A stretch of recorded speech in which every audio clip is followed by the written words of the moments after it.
Location at the Institute for Marine Mammal Studies. Sea turtles are being cared for, and they're very excited about a recent discovery on Ship Island. I went to IMMS to get the stories. 16 cold-stunned Kemp's Ridley turtles from the East Coast on the Gulf Coast at the Institute for Marine Mammal Studies, where they're being rehabilitated. And I'm here with IMMS Stranding Coordinator Teresa Madrigal. Good to see you, Teresa. Good to How see are you too. I'm doing good. First of all, we always hear this term cold stunned.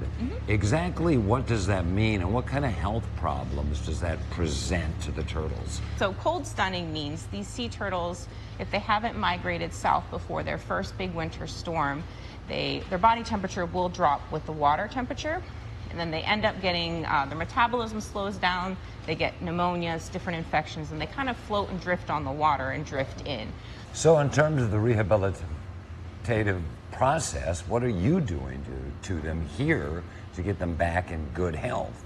So when they first came in, we did an initial veterinary assessment with the animals. That includes blood work, radiographs. If they needed fluids, they get examined by the veterinarian, and that whole process will determine the different health plans for these animals. So they're on either fluids, they're on antibiotics, some of them have some frostbite or wounds that might need topical care. So our staff is constantly doing different treatments every day for these animals. Generally, how long does that care last, and what's the ultimate goal? So for cold stunning, it can vary, usually at least a couple of months, just because most of them do end up with pneumonia. So that does require a bit of treatment, antibiotics and such.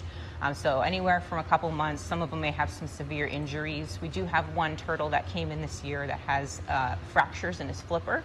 So that may take a year or two even for that to heal properly. So it does vary depending on their injuries and the individual animal. But ultimately the goal is to release them, and because Kemp's Ridleys are found here in the Gulf of Mexico, we will release them here in Mississippi. Now, there's been an incredibly exciting discovery out at Ship Island, and we'll talk about its significance in a second, but first of all, just tell us what happened. So in 2022, we were beginning to help on Ship Island to monitor for sea turtle nesting activity.